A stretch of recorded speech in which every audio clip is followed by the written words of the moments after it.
جنہیں یہ شرف حاصل ہے کہ اس خوبصورت انسان مفتی محمد اقبال نقشبندی، جسے صحیح معنوں میں اصلی اور نسلی مومن ہونے کا شرف حاصل ہے، یہ آپ کو نصیب ہے۔ خدا کی قسم اٹھا کے کہتا ہوں، اور دل تو میرا یہ کر رہا ہے کہ میں ان کے اٹھ کے ہاتھ چوم لوں اور وہ خوبصورت چہرہ چوموں جس چہرے سے آل نبی کے یہ ترانے آپ کو سناتے ہیں۔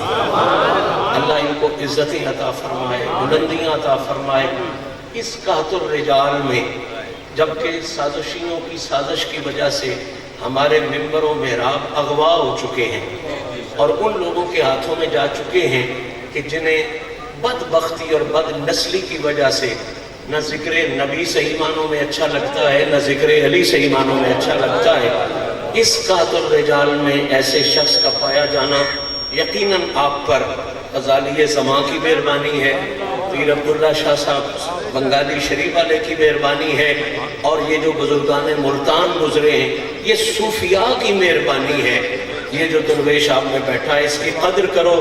ایسے لوگ ہم پوری دنیا میں پھر رہے ہیں، بہت تھوڑے لوگ ہیں جنہیں مالک نے اس قسم کی صفائی نصیب فرمائی۔ نعرہ تکبیر، نعرہ رسالت، نعرہ حیدری، مفتی محمد اقبال احمد نقشبندی۔ الحمدللہ الحمدللہ رب العالمین والعاقبۃ للمتقین، الصلاة والسلام علی من کان نبیا وآدم بین الماء والتین وعلی آلہ الطیبین الطاہرین وأصحابہ وأزواجہ وأولیاء ملتہ اجمعین۔ اما بعد، قال اللہ تبارک و تعالی فی الکلام المجید والفرقان الحمید، فاعوذ باللہ من الشیطان الرجیم، بسم اللہ الرحمن الرحیم، لقد جاءکم رسول من انفسکم۔ صدق اللہ العلی العظیم وصدق رسولہ النبی الکریم۔ ان اللہ وملائکتہ یصلون علی النبی یا ایھا الذین آمنوا صلوا علیہ وسلموا تسلیما۔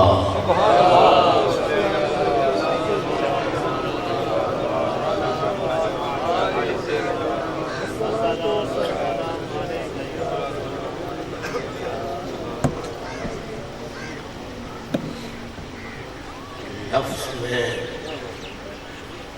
یا رسول اللہ، لفظ میں آپ کے شایان کہاں سے لاؤں؟ آقا کی ذات کہاں، ہماری اوقات کہاں؟ لفظ میں آپ کے شایان کہاں سے لاؤں؟ قبلہ یہ وہی مقام ہے جہاں گولڑے کا وہ شہنشاہ جس کی پگ کا شملہ کسی پڑ میں نیچا نہیں ہوا، جب تعریف مصطفیٰ والے پڑ میں آیا نا تو شملہ، ترہ تو ترہ، پگڑی تو پگڑی، گردن بھی نیچی ہو گئی اور کہنے لگا کتھے میرے علی،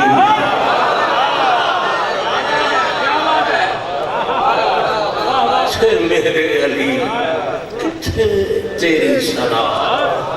قبلہ جہاں میرے علی کی اوقات نہیں کہ کچھ بھی کہہ سکے، بالآخر یہ کہتا ہے چپ کر، میرے علی اتنا جا نہیں ہو۔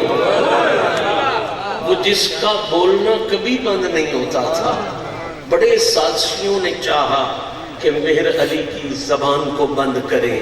مرزے نے کتنی خواہشیں ظاہر کی, کسی طریقے زبان بند ہو جائے. علی کا بیٹا شیر کی طرح گرجتا رہا, نہ گھبرایا سازشیوں سے, نہ اس فراڈی کے فراڈ سے. ہر جگہ بولا, اور ایسا بولا جیسے بولنے کا حق ہوتا ہے.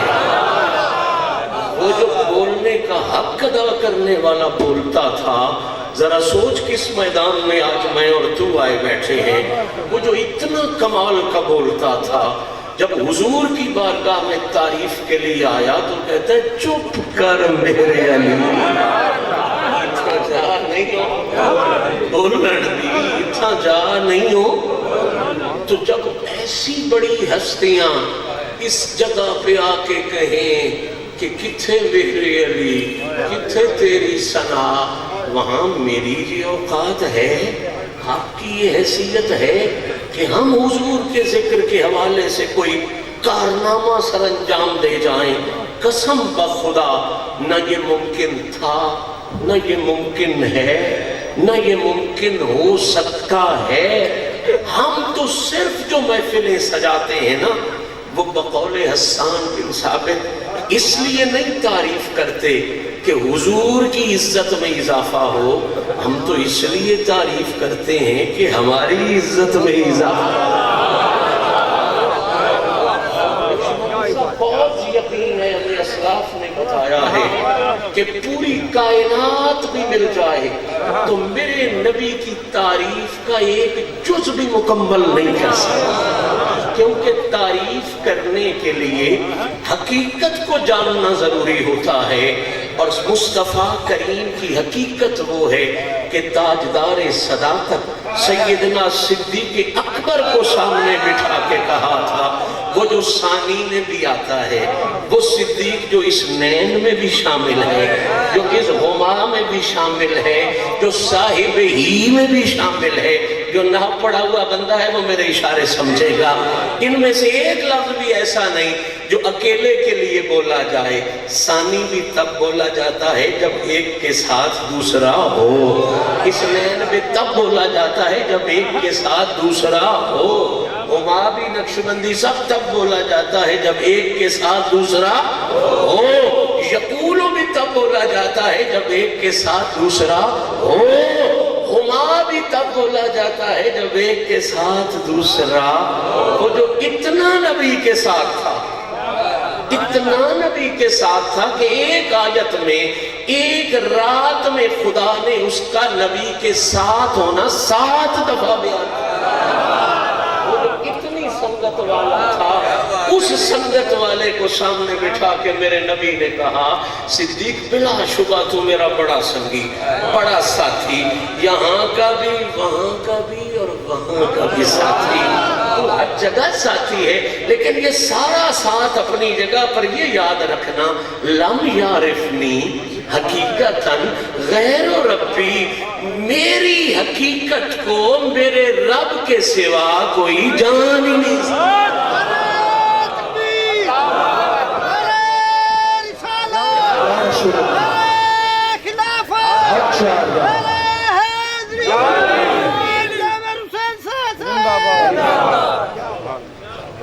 مہربانی, سلامت رہے, ملتے ہیں ابھی سب کو. مہربانی, جزاک اللہ. بٹھاؤ, بزرگاں دی عزت کرنا دین جو فرض ہے. توجہ فرماؤ, میں مسئلہ کیا عرض کر رہا تھا کہ جب صدیق میرے نبی کی تعریف کا حق نہیں ادا کر سکتا, خود سوچیں نا, جب جناب ابو بکر صدیق تیرے نبی کی تعریف کا حق نہیں ادا کر سکتا, تیری اوقات کیا ہے, تیری اوقات کیا ہے. ہم تو یہ جو ساری محنت کرتے ہیں, قبلہ جابر علی شاہ جی آئے, میں نکمہ بھی ان کے حکم پہ اتنا ہی سفر کر کے حاضر ہوا, آپ سارے بھی آئے اور دعا کریں گے مالک ہمیں بھی اسی کام میں لگا, ہماری نسلوں کو بھی اسی کام میں لگا. قبلہ بالکل یقین ہے ہم کر نہیں سکتے, ہم سے ہو نہیں سکتا, لیکن یہ کیوں پھر اہتمام کیوں ہے, انتظام کیوں ہے. اب میں سرائکستان میں بیٹھ کے اگر یہ جملہ نہیں کہوں گا تو کہاں کہوں گا, خواجہ غلام علی حیدر. ابھی کوٹ مٹھن والے سائیں کا عرس شروع ہے نا، 5 6 7 خواجہ غلام فرید کا عرس ہے، خواجہ غلام فرید کے پیر بھائی، خواجہ غلام فرید کے پیر بھائی ہیں یہ خواجہ غلام علی حیدر۔ انہوں نے اس بات کی وجہ بیان کی کہ جب ہو نہیں سکتا تو پھر کرتے کیوں؟ دنیا میں جب کوئی کام نہ ہو سکے تو قبلہ اسے چھوڑ دیا جاتا ہے، بھئی نہیں اب نہیں ہو سکتا، سیدھی سی بات ہے، 1 دفعہ ٹرائی، 2 دفعہ ٹرائی، 10 دفعہ ٹرائی، 20 دفعہ ٹرائی، پھر آخر بندے کو جب یقین ہو جائے کہ یہ کام نہیں ہو سکتا تو اصول بنتا ہے، پھر عقل والا بندہ اسے چھوڑ دیتا، بس میرے بس کی جو بات نہیں تو چھوڑ دوں۔ خواجہ غلام علی حیدر کہتا ہے ساری کائنات کو یقین ہے کہ یہ ہو بھی نہیں سکتا اور ساری کائنات کو یقین ہے کہ اسے چھوڑنا بھی نہیں ہے۔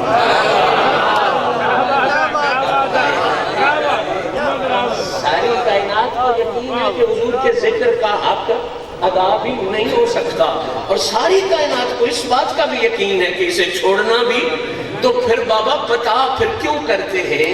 جب ہو نہیں سکتا اور چھوڑتے بھی نہیں ہیں تو پھر وجہ کیا ہے؟ تو اس نے جو مصرع لکھا ہے، چونکہ خوبصورت شعر پڑھے گئے اور میرا بھی وہ اندر ایک شاعرانہ نظام ہے نا تو وہ سامنے آ گیا ہے، اس نے اس کا جواب دیا کہ ہو بھی نہیں سکتا اور کر بھی کیوں رہے ہیں؟ کہتا ہے صرف اتنا مقصد ہے کہ بے باغ بہار گلزار وچوں ایک ڈنگڑا کنڈڑا مہی سے۔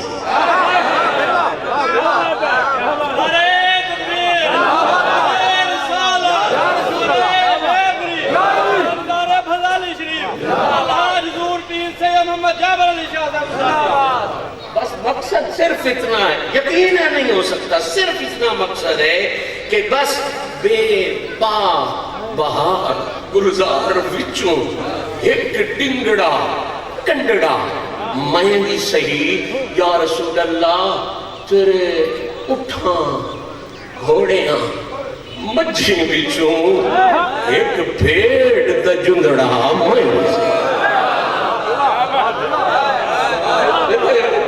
گھوڑیاں مجھیں وچوں ایک بھیڑ دا جندڑا میں بھی صحیح، اور یا رسول اللہ تیرے عالم فاضل مفتی بہت۔ اب اگر حضور کی بارگاہ میں عالم دیکھنا ہو تو میں اور اقبال نقشبندی نہیں، وہاں کی عالم تو یا علی نظر آئیں گے، اپنی اوقات یاد رکھنی چاہیے۔ ہم کون ہوتے ہیں؟ یا رسول اللہ تیرے عالم فاضل، تیری تعریف کرنے کے لیے جو عالم فاضل ہے، تیری تعریف کے لیے تیرے عالم فاضل مفتی بہت، ادھر تو تعریف کرنے کے لیے عالم کے طور پہ میں اور تو نہیں، ابراہیم خلیل اللہ کھڑے، موسیٰ کلیم اللہ کھڑے، عیسیٰ روح اللہ کھڑے ہیں، ہمارا کیا ہے؟ تیرے عالم فاضل مفتی بہت، ایک مسخرہ بھنڈڑا، ایک مسخرہ بھنڈڑا میں بھی صحیح یا رسول اللہ تیرے شیران دے گل سنگل حیدر ایک کتڑا مندڑا میں۔ مقصد تو سارے کا سارا یہی ہے کہ اس کے مسخروں بھدڑوں میں نام آ جائے، اس کے کتڑوں مندڑوں میں نام آ جائے۔ ہماری اوقات نہیں کہ ہم ذکر سرکار کر سکیں، اسی لیے پہلے اس احساس کو عرض کر رہے ہیں کہ یا رسول اللہ لفظ میں آپ کے شایان، کہاں سے؟ لفظ میں آپ کے شایان، جو آپ کے لائق لفظ ہو، لفظ میں آپ کے شایان کہاں سے لاؤں؟ میں تو انسان ہوں، قرآن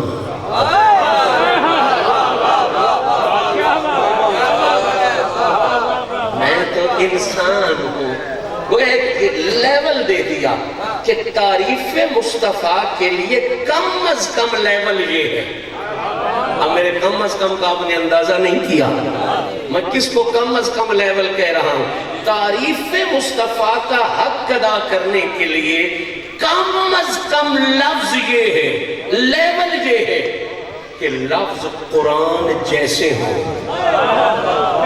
اللہ کرے یہ جیسا آپ کی سمجھ میں آ جائے کہ لفظ قرآن، کم از کم لیول یہ ہے کہ لفظ قرآن نے اعلان کر دیا لا یاتون بے مثلی، تم سارے کٹھے ہو جاؤ، جملے تو درکنار، ایک حرف بھی قرآن جیسا نہیں بنا سکتے۔ تو بات تو کلیئر ہو گئی، قبلہ میں تو انسان ہوں، قرآن کہاں سے لاؤں؟ میرے سادہ لوگ نہیں سمجھ سکے، ان کے لیے عرض کر دوں، قرآن کی باقی بہت سی صفتیں بے مثال ہیں، لیکن دو صفتیں تو ہر مسلمان کے ذہن میں ہیں۔ پہلی صفت یہ ہے کہ قرآن کے کسی لفظ میں نقص نہیں۔ آہستہ بولیں، اگر شوق سے آہستہ بولیں مجھے کوئی اعتراض نہیں، لیکن اگر سمجھ نہیں آئی تو پھر میری ڈیوٹی ہے۔ بھائی پہلا شرط قرآن کے لفظ کی کیا ہے کہ اس میں کوئی نقص نہیں، دوسرا اس کی کوئی مثال نہیں، اس کی کوئی۔ تو قبلہ آج سن لو، میلاد مناتے ہیں ہم، اگر حق ادا کرنا چاہتا ہے کوئی میلاد کا تو پھر ہمت کرے کہ لیول پورا کرے، پہلے وہ لفظ لائے جس میں نقص کوئی نہ ہو، پھر وہ لفظ لائے جس کی مثال کوئی نہ ہو، تو سارے جہان میں پھرے گا، رک کے کہے گا ایسا لفظ جس میں نقص بھی نہ ہو اور جس میں مثال بھی نہ ہو، وہ انسان کی طرف سے نہیں آ سکتا، وہ جب بھی آئے گا قرآن کی طرف سے ہی۔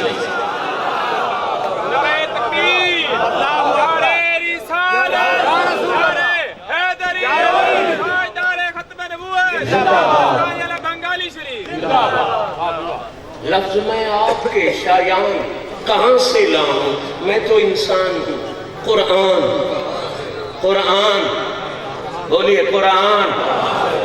اور قبلہ فکرہ ہے آپ سب احباب کی محبت و مودت کے نظر بڑے دھیان سے سننے والا ہے، جس میں توحید، رسالت ہو،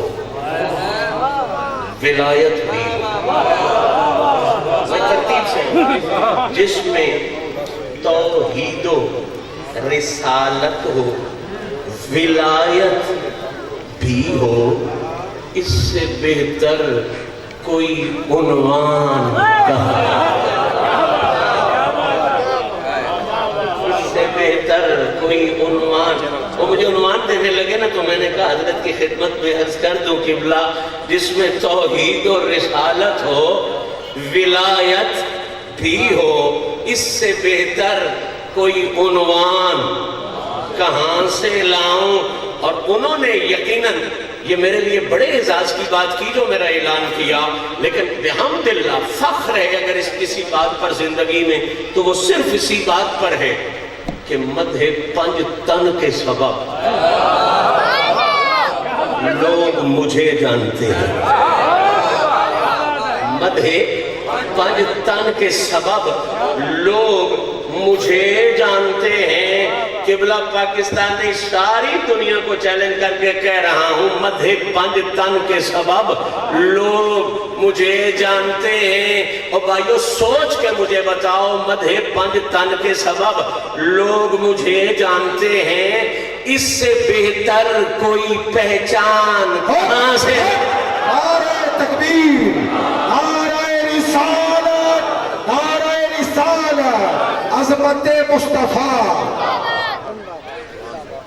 قبلہ تمہیدوں میں جانے کا وقت بھی نہیں، میری عادت بھی نہیں، میرے خیال میں میرے پاس کوئی 15 منٹ تقریباً باقی ہیں، اور میں انہیں 15 منٹ کو بغیر ضائع کیے ایک موضوع شروع کر دینا چاہتا ہوں۔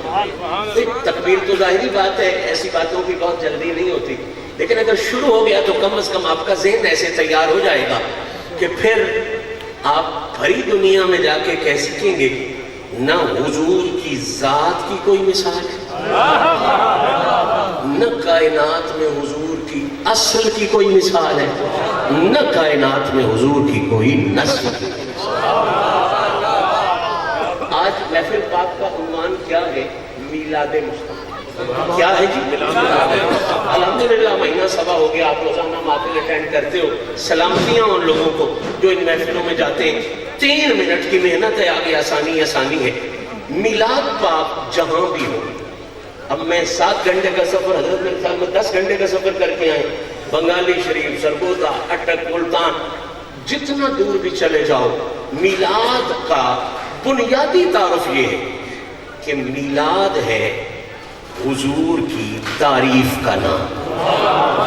اس کا نام ہے، لاکھوں جنڈیاں لگا لو میلاد نہیں بنتا، لاکھوں مرچیں لگا لو میلاد نہیں بنتا، پورے گاؤں میں چونا لگا دو میلاد نہیں بنتا۔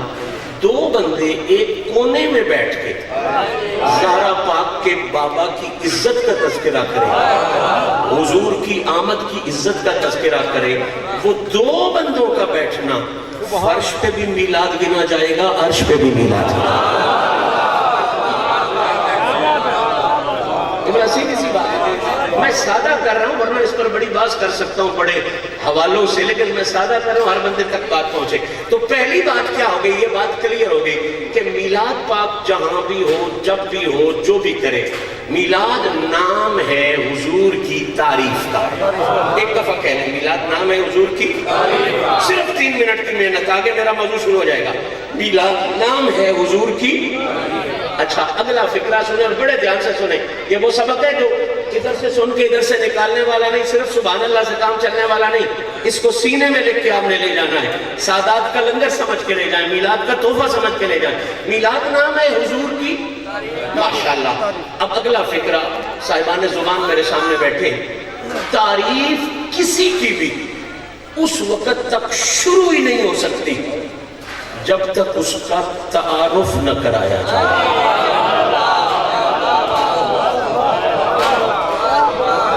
اب اگر یہاں باپ پڑے ہوئے لوگ ہوتے تو تعریف اور تعارف کو میں باپ سمجھاتا، لیکن مجھے پتا ہے اکثر میرے جیسے لوگ ہیں، تو میں آپ کے ذہن پر بوجھ نہیں بننا چاہتا، سادہ کرنا چاہتا ہوں۔ میلاد کس چیز کا نام ہے جی؟ تعریف کا۔ تعریف حضور شروع ہی نہیں ہوتی جب تک تعارف نہ کروائے۔ تعریف شروع ہی تعارف سے ہوتی ہے۔ راحت شاہ جی اور جعفر شاہ جی، آپ کی نظر یہ جملہ اور سارے غلاموں کی نظر، حضور کے سب چاہنے والوں کی نظر، میلاد نام ہے تعریف کا۔ تعریف اس وقت تک شروع ہی نہیں ہوتی جب تک تعارف نہ کروایا جائے۔ اب میں آپ کی فکر کو دیکھتا ہوں کہاں تک پہنچی ہے۔ تعارف جب بھی کوئی بے غیرت کی بات نہیں کر رہا، بے غیرتوں کے تو اپنے اصول ہیں، ان کے تو اپنے قانون۔ شاہ جی قبلہ، حضرت قبلہ، تعارف جب بھی کوئی باغیرت آدمی کسی کا کرائے گا نا، تو وہ اس کی دکان کا پہلے ذکر نہیں کرے گا، اس کے خاندان کا پہلے ذکر۔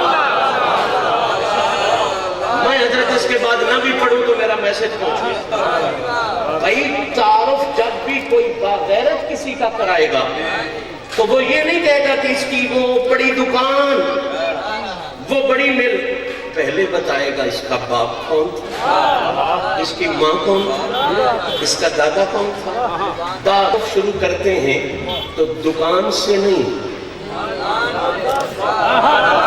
مسئلہ ختم ہو گیا کہ جب کوئی باغیرت کسی باغیرت کا تعارف کروائے گا، خاندان صرف ان کے چھپائے جاتے ہیں۔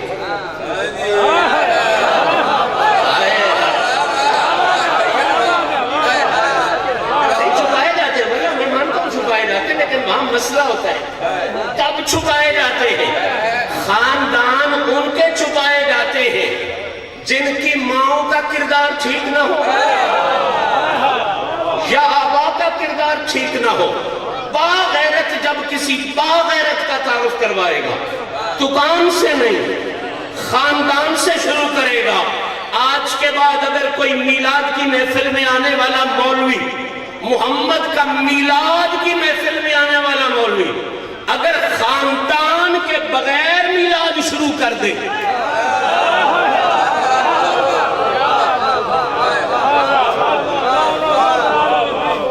اگر خاندان کو چھپائے، نگلیکٹ کر دے، تو وہ میلاد نہیں کر رہا، وہ میلاد کے نام پہ فساد کر رہا ہے۔ میلاد وہی کر رہا ہے جو میلاد کی محفل میں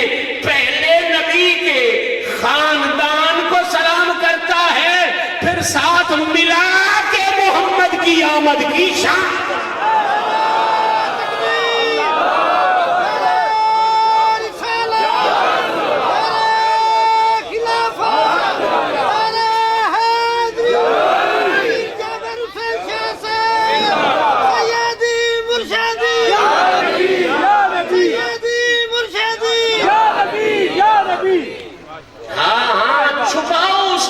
جس کی ماں میں کوئی نقص ہے, تمہیں اعتراض ہے؟ بالکل چھپاؤ, ہم تمہیں اجازت دیتے ہیں. چھپاؤ اس کا باپ جس کے باپ میں کوئی نقص ہے, دادا اس کا چھپا دو جس کے دادے میں کوئی نقص ہے. اور بے غیرتوں, اگر تم نبی کا باپ دادا چھپاؤ گے تو یہ نبی کی عزت نہیں کر رہے, نبی کی توہین کر رہے ہو. نبی کی عزت یہ ہے, جب بھی محمد کی ولادت کی بات کر, پہلے محمد کے ننیحال کی بات کر, محمد کے ددیحال.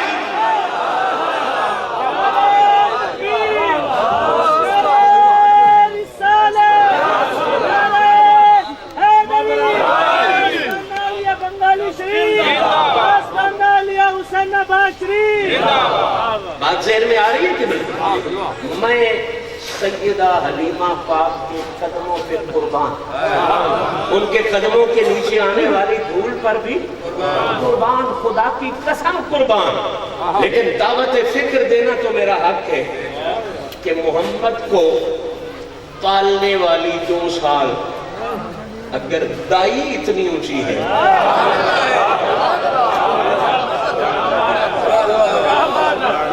تحفہ دے رہا ہوں, لوگوں کے ضمیر جھنجھوڑو. آپ ممبروں میں راہ والے لوگوں, میں سلام کر کے آپ کی خدمت میں دعوت فکر دے رہا ہوں. اور کروڑوں دفعہ کر سلام محمد کی دائی کو, لیکن کیوں بے غیرت بن گیا؟ محمد کی مائی کی بات کیوں نہیں کرتا؟ محمد کے باپ کی بات کیوں نہیں کرتا؟ تیری ماں میں نقص ہے, تو نے سب کو اپنی جیسا سمجھ لیا. نہیں, میں قرآن پیش کرتا ہوں.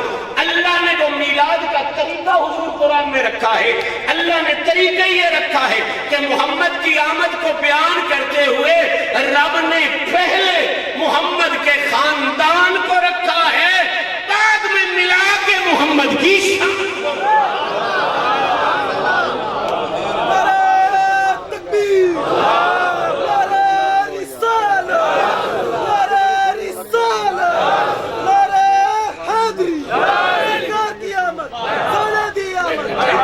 مجھے آپ کی محبت کو بہت سلام کرنا ہے. مجھے پتہ ہے آپ کوئی نمائش کے لیے نہیں کر رہے, دل آپ کا بول رہا ہے, بولنا بھی چاہیے. لالیوں کے دل ایسی باتوں پہ بولتے, یہ سچی بات ہے, بولتے, حق ہے آپ کا بولنا. لیکن مجبوری ہے نا جی وقت کی. کچھ بھی راما اوکھیاں سن, کچھ گل میں گمتا توک بھی سی, کچھ شہر کے لوگ بھی ظالم سن, کچھ سانو مرن دا شوق بھی سی. کچھ آپ سے ہو گیا, کچھ آپ سے ہو گیا, تو اب ٹائم بالکل مختصر رہ گا. میں کہتا ہوں میرا موضوع صرف شروع ہو جائے. سنیں, قبلہ یاد رکھے اور یہ پلے بانٹ کے لے جائیں. خاندان میلاد کا پہلا حصہ ہے. خاندان کا ذکر کرنا میلاد کا پہلا حصہ ہے. جو پہلے کو چھوڑ جاتا ہے اس کے حصے باقی کچھ بھی نہیں ہے. یہی وجہ ہے دعوت فکر آج کے بعد. ایسے علماء کے پاس جاؤ, ایسے پیروں کے پاس جاؤ. 2 طریقے ہوتے ہیں درخت پہ چڑھنے کے. کتنے؟ ایک ہوتا ہے بندوں والا طریقہ, ایک ہوتا ہے باندر والا طریقہ. صحیح بات ہے. میں نے بایولوجی پڑھی ہوئی ہے. میں شادی کو راستے میں بتا رہا تھا, مولوی صاحب بڑے گھماڑ میں کہتے تم نے ذرا باپ نہیں پڑھا. میں نے کہا استاد جی آپ نے شیکسپیئر بھی پڑھا, تو جو میں نے پڑھا آپ نے بھی نہیں پڑھا, تو یہ اس میں کون سی گھبراہٹ والی بات. تو صاحبان عزیز وقار, میں نے چونکہ بایولوجی پڑھی ہے, میں سائنس کے طور پر آپ کی بات آپ تک پہنچا. درخت پہ چڑھتے, آپ بھی روزانہ دیکھتے, درخت پہ چڑھنے کے 2 طریقے, ایک ہے بندوں کا طریقہ, ایک ہے باندر کا. بندہ جب بھی چڑھتا ہے نا مڈ کی طرف سے چڑھتا ہے. کدھر سے چڑھتا ہے؟ جڑ, مڈ کی طرف. باندر کو جتنا کہہ لو وہ جڑ کی طرف سے نہیں چڑھتا, وہ چھلانگ لگائے گا سیدھا ٹہنی پکڑے گا. اس کو ہم پاند کہتے ہیں, آپ شاپ کہتے ہیں, پاند بھی آتے ہیں. جیڑا مڈ اللہ چڑھے وہ باندہ اکھ بنتا ہے, جیڑا ہمڑی لے کے اگو چڑھے وہ کی اکھ بنتا ہے. بس میں کچھ نہیں کہنا چاہتا. میلاد کے مڈ کا نام ہے محمد کی ماں کو بیان کرنا.